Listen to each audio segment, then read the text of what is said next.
Okay, again, I did my master's in anti-corruption studies and graduated after a 2-year period from the International Anti-Corruption Academy, Vienna. So the place of study is a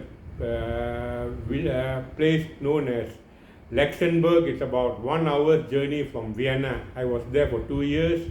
I'm a certified anti-corruption and compliance specialist, certified by the United Nations Office on Drugs and Crime, because this International Anti-Corruption Academy has been funded by the United Nations Office on Drugs and Crime.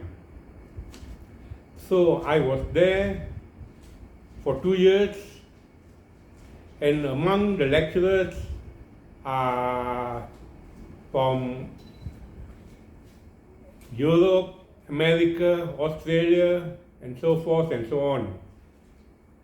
As a certified anti-corruption and compliance specialist, my duty now, as part of my corporate social responsibility, or alternatively, if you are an American, it's known as being a corporate citizen, for the good and well-being, welfare of the people of Malaysia.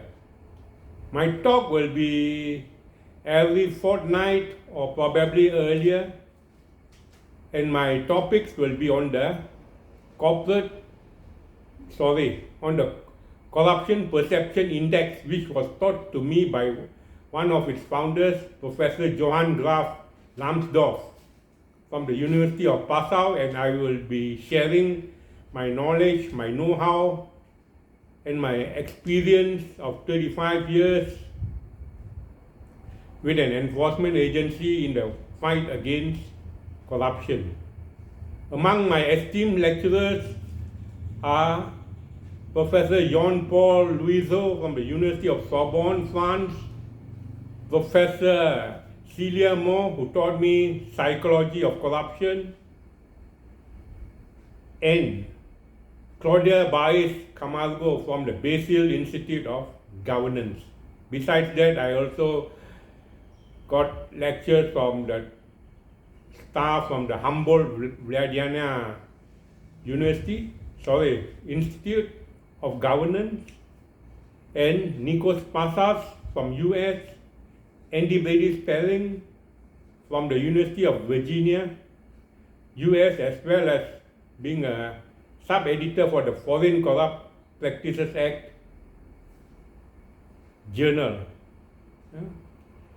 And many other lecturers, also from Australia, Mr. Edward Spence, who delivers his message against corruption by allowing us to view videos on anti-corruption initiatives, anti-corruption moves, anti-corruption incidents, which is a real life experience, which has been, of course, filmed in Hollywood, and among others also, Susan Rose Ackerman and Professor Robert Klitgard, with whom I regard him as my guru.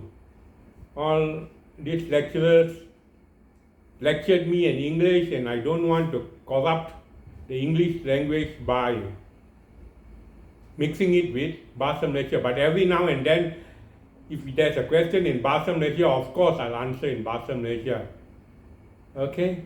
So the Corruption Perception Index is very important to bring in foreign investors, foreign direct investments to Malaysia.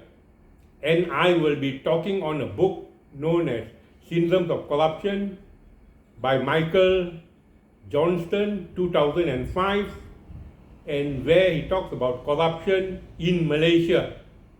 And I will negate it because of the initiatives undertaken by the present PMX, who has done a lot to combat corruption by educating the people, by giving very good initiatives taken to reduce corruption. And I beg to differ that corruption can never be eradicated 100%.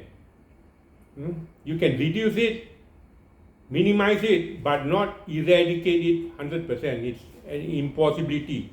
So I'll be talking about real life experience and all that for the next sessions. So if there are any questions, you can most probably ask me and I will try to answer it to the best of my knowledge. And bear it in mind, ladies and gentlemen, bear it in mind, folks, we have to agree to disagree. Although my transcript says I'm an anti-corruption and compliance specialist certified by the United Nations. So I will be discussing a book written by Johnson. This is the book, Syndromes of Corruption, whereby he studied more than 100 countries, including Malaysia, and indicated different syndromes of corruption in the various countries. I'm talking about this book because most of my lecturers at the United Nations, they stressed on the importance of this book. And as one of their students, I read this book over and over again, and I studied many other journals, books, periodicals, and all that in the fight against corruption. My ulterior aim, motive, my drive is to make the lives of Malaysians a better one, whereby there's no poverty, or if there is, bring it to the lowest minimum to be reduced, and also to bring in foreign investors, as said by PMX, Musk, Richard Lee, Geely, etc., etc., etc. You may want to differ your opinion with me, your views and all that, but I can accept it, but do it in a very mannered, cultured way, so that we can exchange views and let each other share our experiences, our know-how, our expertise. As although I'm a certified anti-corruption specialist, expert, my colleagues from 30 countries joined me for the inaugural Masters in Anti-Corruption Studies, and they have all tagged themselves as anti-corruption experts. As such, I don't see why a Malaysian also can't be tagged along the line as an anti-corruption expert, because it's been conferred, certified by the United Nations, namely the International Anti-Corruption Academy of Austria. Since this is the introduction, I'll rest my case here and continue on a different day. Thank you very much and have a nice day. Good night.